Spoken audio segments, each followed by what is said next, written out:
Hope you had a great Labor Day weekend. That's the one holiday out of the year that you actually work all year for, right? That's how you celebrate it. You're laboring.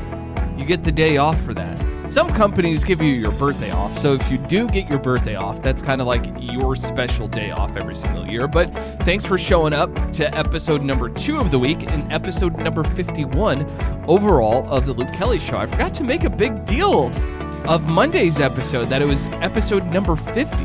You didn't even celebrate? No, I didn't. I don't know what I was thinking. It slipped my mind because I recorded the podcast so early. I recorded it on Saturday this week instead of recording it just the day before. But here we are, episode number 51. Now you know we're 51 episodes deep into this thing, and I've had a lot of fun recording these podcasts, especially when Nora gets to stop by and deliver a smut tale. That's why she's here. That's why she shows up on Wednesdays. It's for you. Do you think people come back for my smut tales or for your content? Your smut tales. I'm not that entertaining. Well, so I got to know my strong suits. That's why I have you on Wednesdays. You said it, not me. Yeah, we all know. We all know this, Nora. Everyone's thinking it. You're the one. You're the glue. All right. You're the one that puts it all together. Right. That's true. That's me. Did you read a good book last week? I did. Any good quotes to come out of that book? Yes, and it's so funny because like all of September, I think I had majority of 5-star books in September, and there were just a lot of like new releases. Mm-hmm. And then I had finished a book, and so I always go to my friend Rachel to ask her for like book recommendations, because you think I read a lot. This girl has read over 150 books. That's too many so far books. this year. Way too many books. Yeah, she reads about 200 pages a day minimum. Yikes. I don't think I've read 200 pages in the last 5 years combined. I know. I mean, it's insane. So she's also my person who like she'll read a book and let me know if it's too suspenseful or like too scary for me to read, or she'll sit there and say like, I pushed through this in 2 days. It's not worth you struggling on this for like a week because the content of it sucked. And so I usually go through her have read books, or she'll let me know of books that I need to add to my TBR. So the book that I read is called The Bliss. Did you just say TBR? Yeah. That was so like reader lingo right there. Oh, I just sorry. wanted to clarify. TBR, to be read. To be read. To be read. Yes. And so she had recommended The Bliss List, and it's by Piper James. And Is it about Alexa Bliss? Unfortunately, no. Oh. She did not, she wasn't the one. She didn't connect WWE to this book. Basically, this woman was married for about 10 years and was in a very emotionally and verbally abusive relationship. And so she ends it and takes the money from like selling the house and her wedding rings and books a like 2-week vacation, I believe in the Caribbean. And so she's going there by herself. She has a checklist of like bucket list things that she wants to check off. And some of them are like skinny dipping, swimming with dolphins, ride a horse, have a one-night stand, like just different things. Imagine going skinny dipping and then being stung by like a jellyfish or a stingray or something like that. I don't know. Do they exist in the Caribbean? I think so. At least jellyfish. I would think so. But so she goes on this vacation by herself, and also to kind of like, she was so codependent on her husband, like she didn't work. He wouldn't let her work because then she would have a reason to support herself. So by not letting her work, she relied on him. So she goes, well, there's also a country music star that is there hiding out because a scandal came out about him. He kind of got set up. So he's there in hiding, and he notices her, and basically they get photographed together because a guy was like trying to hit on her, and so he came in and kind of rescued her. So there's photographs of them together. So she agrees to fake date him, so the press will kind of get off his back, and he can kind of reclaim his name. But of course, any typical romance, that fake dating, they always fall in love. So, And by the way, you only get one quote this week. You I get only one have shot. I only have one quote this week. One shot. And this quote is, my only downfall to this book was it was like 70% into the book before they had sex. Was it worth it? Was the build-up worth it? I mean, the way she describes the sex, it was really great. But I also read really raunchy books that have a lot more detail than this. All right, so let's hear it. Let's see if it's going to live up to this hype. All of the build-up, 70% through. Let's see if 70% through this podcast you're going to deliver. So Charlie is the girl, Hunter is the male, and Charlie tells Hunter she's not sure if... Charlie's an ex-WWE employee. Oh, well, look at that. See, She's that's just getting what I'm all saying. the You references. got Bliss, Alexa Bliss, you got Charlie Caruso. Oh, my. So Charlie is telling Hunter that she's not sure if she wants him to go down on her. So this is Hunter's response.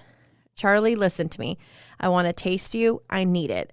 I want to suck your clit until you scream, to push my tongue and fingers into the sweet pussy and feel you come undone around them, to lap up every drop of your release. But if you don't want to try it, I won't. I said you're the one in charge, and I mean it.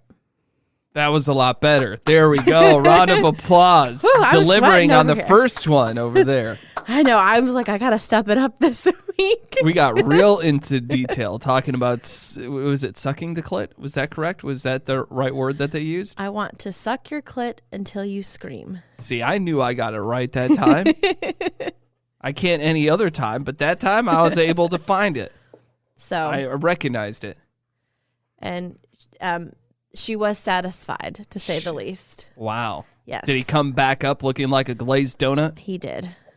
Just all over his face. He had to be smiling ear to ear.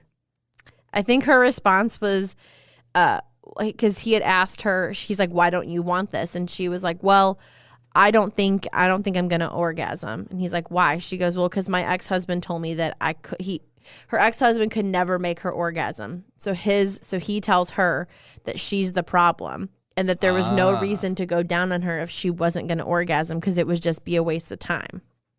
He knew that she was never getting to know her ex? Yes. Because she told him that. Yeah, because she had never orgasmed by her husband that she was married to for 10 years. Wow. And he basically emotionally abused her to thinking that she was the problem. When really he was the problem the whole time. Yes. He couldn't deliver at all. He couldn't deliver. And so basically he goes, well, you're the problem, so what's the point of me? It could never be his fault. Oh, of course not. Because he was always getting off. Yes. I mean, and the book is like the reason why she gets a divorce is because he cheated on her. And at one point he comes back to her and he goes, oh, well, I'm ready to come back to you. And she goes, no, like, we're done. The divorce is finalized. And she goes, you cheated on me. And he's like, oh, that was just an itch I needed scratched. I got it scratched now. So now you can come back to me. He goes, you can forgive me now. What a POS. Yes, he was. And Hunter, the country music star, kind of the entire time was like, if I ever meet this guy, this piece of shit, I'm going to punch him in the face. And so they end up in a relationship. Yes. And do they get married or anything like that? Or do you not find that out? The ending is him proposing to her. Is that where the book ends? Yes. Okay, good. So it ends, which I feel like I have to sneeze, but I always hate when people are like, well, it wasn't a clear ending. They didn't say what happened. It was just that he proposed and you never found out if she accepted. To me, I always feel like that's what the epilogue is for. No. And it probably happens in the book, but you don't read the damn epilogue. No, you don't read the epilogue. Yes, because you do. The book is over. The book is over. If you do not finish, like in that scenario, to me, that is just a perfect ending to not know. Like in an artistic way, you are saying that this is the way that it happens. Now, after my writing, it's your job to figure out what you think happened. And it could also lead to another book. Yes and no. So a book should end properly, and an epilogue is usually it'll be like 6 months from now, a year from now, and it's kind of like, okay, so the book ended. and you kind of want that finalization of where are they now. And that is an epilogue. So the book ended. If you didn't read the epilogue, you still would have been happy with where it was. The epilogue was after they left the resort, what happened. And so it was like, she left Nebraska, moved to Nashville with him. She went on tour with him. And on his final show of the tour, he writes a song. And proposes to her. That happened in the epilogue. Yes. But the book ended before the epilogue. The book ended with them agreeing, like, okay, we want to be together. We want to pursue something. So if you're fine with not knowing what happens after they've agreed to be together, then you can finish the book. But if you kind of want to know, like, okay, what's going to happen in the future, you got to read the epilogue. But don't you think that should just be wrapped up into the book? It is. That's called the epilogue. No, the epilogue is like a bonus part. Who doesn't like bonuses? You're supposed to have it all finished inside of that time period. The epilogue is basically the final chapter. It's the same thing as like a prologue. And I'm guessing you don't read the prologues either. No, I always skip ahead. If it doesn't have chapter in front of it, I would never read it. See, this is why I don't read. To me, everything that's in between those pages, from chapter 1 to the last chapter, is about the book. If there's something before or after, I'm not reading it. So the prologue would be like the pre-show of a WWE premiere live event. Premium live event. Whatever. Same thing. Different. At least I didn't say pay-per-view. I got that correct. But it's the pre-show of setting it up, what's to come. They're basically laying it out on the floor of these are the matches that we're looking forward to. So the prologue is, this is kind of the base. You get a little bit of a background story of a character, because sometimes it's hard to write a background story of a character into chapter 1 if you need it to go a certain way by. So a prologue does that. Yeah, but that's the reason why I don't watch the kickoff shows anymore. Yes, you do. No, I don't. I haven't watched the kickoff shows for the last couple, and it's because they don't have matches on them anymore. That's why I don't watch them. Well, it's just filler. You're ruining my reference here. I've already got the storylines to that part that lead to that new show. So the episodes leading up to it, the premium live event would basically be like the final chapter of that book. So then if you don't watch the pre-show, my reference would be going into, is it a premiere or premium? Premium. Premium live event is Friday Night SmackDown, is setting everything up. You're getting any last minute rivalries in there. You're getting any last minute,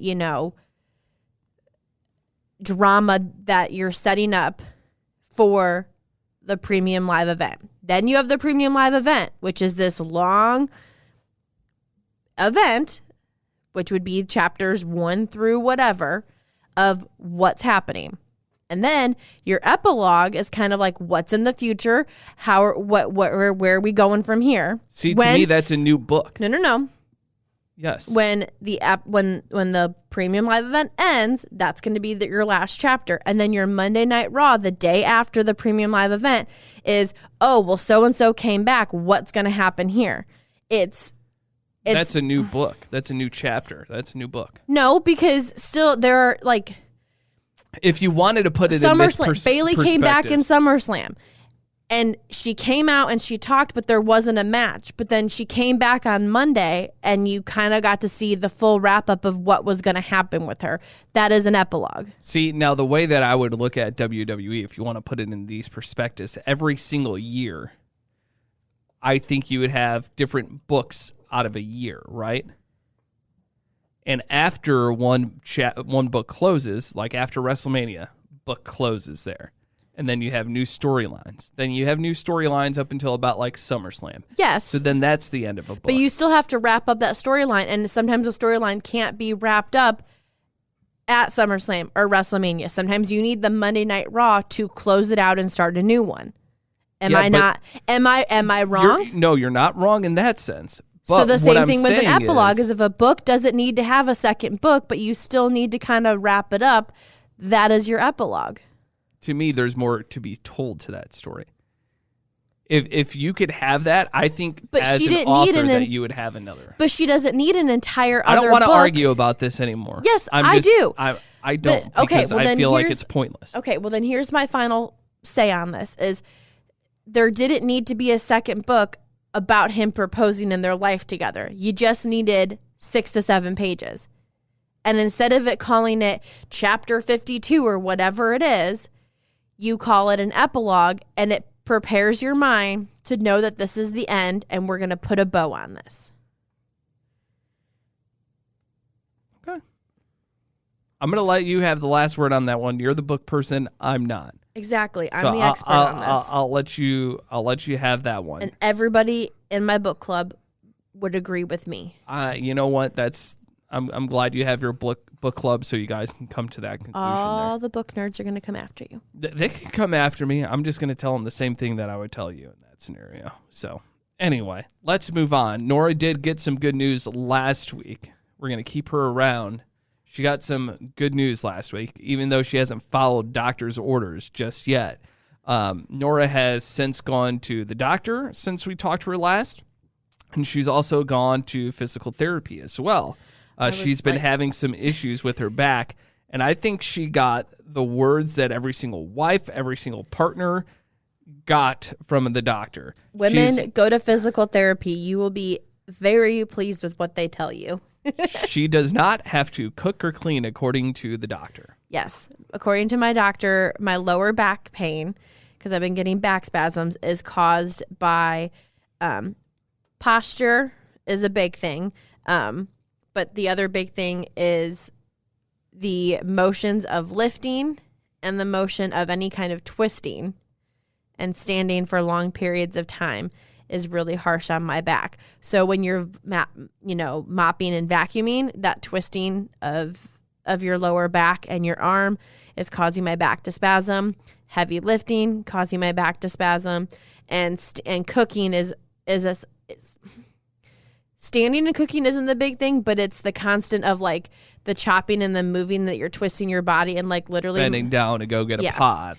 So so she recommended to avoid like mopping, vacuuming. If it's not an intense like cooking where I don't have to chop, like if I have to chop and do a whole bunch of stuff, she doesn't recommend that. And she also recommends a massage. There you go. Good old massage. I told fantastic. her, I said, my husband is going to hate you. And she goes, yeah, they usually hate me after I tell their wives this. But she goes, I need you to pass physical therapy. That's the whole point of my job. And if you aren't doing things to aggravate your back, then you pass. Did you do your exercises? Because you got some exercises that you're supposed to be doing at home. Did you do them today? Yes, I did. You did them this morning? Yes. You did them. You're supposed to do it again tonight? I do the exercises in the morning and the stretches at night. Gotcha. So, and I tried to go without my anti-inflammatory and my muscle relaxer to see if the stretches were helping, because obviously those two things is going to mask the pain.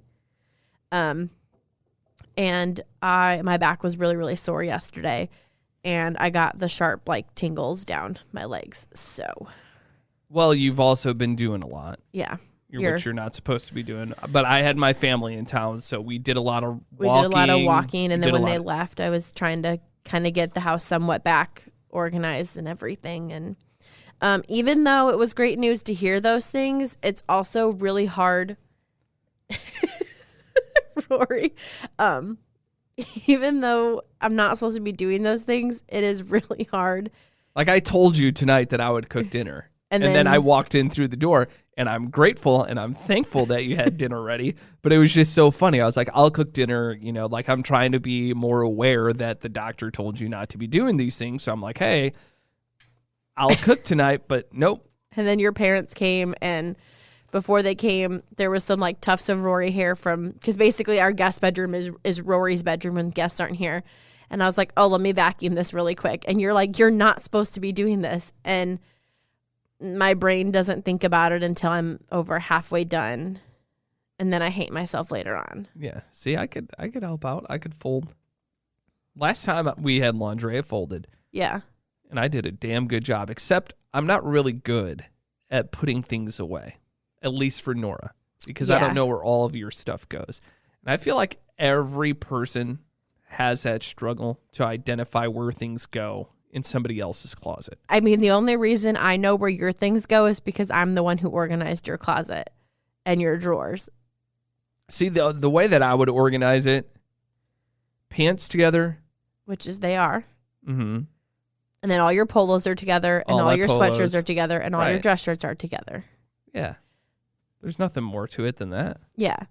But like mine, because, and I think just women in general, because like you have very basic tops. Like it's going to be polo, dress shirt. Yeah. So all very similar, where like women are going to have different fabrics, different styles, you know. But you also group yours in colors as well. Yeah. So I have all of my dresses together. And then I have all my and then I have all my all my black dresses, all my white dresses, all my like navy dresses. I have those together. And then I have like not a cotton, but more of like a nicer shirt that like I would wear like underneath like maybe like a cardigan or something. Mm-hmm. Like I have all those together, but all the white ones are together, all the navy are together. I have all those. And then I have my sweaters are together, and then my sweaters are organized by short and long cardigans and colors. And it's just, I do it that way because then I can look at my closet and say, okay, that's missing. That must be in the laundry. And also it helps me that if I decide like, okay, I'm going to wear these dark jeans, which means I need to have a light colored top because you don't want to wear dark and dark. So then I only have one section to look at. I get that. I mean, I get those points. Me, I don't care about how it's broken down in color. I really don't. And I know whenever I put things away, I'm not putting them away right. But. And it's just so funny because like I'd get the not knowing the color thing because that's just how my brain works and that's an easy thing. But sometimes the funny things that you do, like you'll put my jeans, and all my pants are together, but you'll put like a pair of jeans in the middle of my dresses, nowhere near the rest of the jeans. No, I've never done that. I always put them right by the jeans. Or you'll put a dress with like all of my button-down shirts and then a cardigan with all of my T-shirts. And I'm like, but all of my cardigans are like way off to the side. Well, I think some of the problem with that is the fabrics, like you said, are kind of similar with like some of your dresses and T-shirts. And I'll be like, oh, that's a T-shirt. I'm going to... Put that over there because you have like some T-shirt dresses and stuff. Yeah. And maybe that's it too. But I just thought I think there was one day that you put like a super long like winter cardigan in the middle of like my T-shirts. And I was like, this doesn't go here. Oh no, it totally, in my mind at that point, it was going there and nowhere else. But sometimes there's an empty hanger, Nora. And I go. Exactly. Sometimes that's what runs through my head. I'm like, oh, there's an empty hanger. So something's missing. There we go. And it works for the most part until you say, no, that's not exactly where it goes. No. And then sometimes you put some of my workout tops in my dresser drawer, and my workout tops go. Oh, I always do that. Where do they go? In my closet on the floor in that bin with like all my sports bras and stuff. Oh, I didn't realize that's where they went. Yeah. I always put your workout stuff in your drawer. I know. So I'm sitting there, I'm like, where the hell did this go? Like, and I'm looking. And then there's also been a couple times that we both have like the Old Navy, like basic tees or the Gap basic tees, except yours are V-necks and mine are crew necks. And I have but they're the same material and the same colors. And I have accidentally, and that's on me, I've put some of mine with yours. And then I lose a shirt and I'm like, where the hell did this go? And then I go buy another one, and then I like reorganize your drawer, and there's my shirt. Did that just happen? Because I realized that you organized my dresser. Yeah. I took out all of your shirts and refolded all of them. Wow. Thanks for doing that. I noticed that this morning when I was going through it. I'm glad you noticed. Yeah. I noticed things like that. That makes me feel good. Yeah. You noticing things is a blessing and a curse. Because I know some women would be like, I would kill for my husband to notice things because like I could literally put 2 foils in my hair and you could come home and be like, you did your hair. Like, and you notice things, or like you will notice if I change my nail color. You know, even though you don't know where things go in my closet, you know what I have in my closet. So if I ever tried to like buy something and hide it from you, like I couldn't ever do it. I'm observant. You are. I like looking at the details. Not the fine print. Like, I'm not reading fine print on things, but the details sometimes. That's what I notice. Yeah. There is also one other thing that I don't think we talked about since the last time you were on this podcast. But you found a kink quiz. Did we talk about this? No. We did this Might as well talk about this. We did the kink quiz right... I think right after we recorded last week. Yeah, because I Snapchatted my friend Rachel and I said, I joked with Luke and said that I'm going to make him take a kink quiz. And I said, I'm going to take a kink quiz and we're going to hope that I'm a dominant because then he'll have to be my submissive or something. And she was like, please send it to me. So she took it too. And then she had her, Kyle is her partner, had Kyle take it too. And so to see if like they paired up. But I think the funniest part was you taking the quiz, which I still have your results and everything. But you taking the quiz was hilarious because you were just sitting there like, absolutely not. Absolutely not. Well, hold on. This quiz, this one that Nora found, let me tell you, was all about like being treated like a pet. I'm like, what the hell? No. Well, because I mean, Rory, if you hear all these like squeaky toys in the background, Rory has decided to join us this week. She is a fan of being back in the basement again. Don't know why, but anyway, back to this kink quiz. Most of the questions, were being asked about being a pet. Okay. So, and my explanation to that is, in some forms of dominance and submissive, there are some submissives that want to be praised. So a praised submissive would be someone who wants to, like if it's male dominant, female submissive, the female wants to hear good girl, good job. Like she wants to be told that she's doing a good job for whatever she's being told to do by her dom. But there's also a degradation one where you want to be degraded, and some forms of degradation would be being forced to crawl on the ground and bark like a dog and do different things. That shit's weird. It is. But you can't hate on someone's, reason for, Well, no, I mean, everyone's into some sort of fetish. Okay? Yes. So I'm not trying Except to... you. Yes, I guess so. But the questions that this was asking made me feel like there was only one way to answer these questions. Yes. So basically it came out that I'm one of the most boring people that you would ever want to be with. So if you're not into super vanilla stuff, you would never, ever want to hook up with me. And I'm happily married, so I wouldn't do that anyway. So I'm 80% vanilla, according to this. And I was not shocked by that. 21% dominant. Which I feel is just a generic male thing of... I was just about to say, it's just a male being a male. You want to be, you want to be the man in the bedroom. 15% submissive, 13% switch. Switch means you are okay with your partner taking control and initiating. Okay, 12% experimentalist, 12% rigor, 9% master. Which rigor means you like to tie somebody up or restrain someone in some way. 8% brat tamer. Brat tamer is you like to punish someone who... Interesting. ...is kind of disobedient. 6% owner, 6% hunter, 5% degradee. Which means you like someone to basically degrade you and talk dirty to you. And that doesn't always mean like animalistic. That could mean like calling someone a whore or a slut or certain insulting names. 3% exhibitionist. Which means you like people, which means you would like being watched. I like being watched. 3, exhibitionist means you want to be watched. I always did want to be a porn star, so there's that. Number, where do we leave off? Number Exhibition. Okay, 2% degrader, 1% sadist. I'm not 100% sure what that is. Sadist. 1% voyeur. Which means you would like to watch.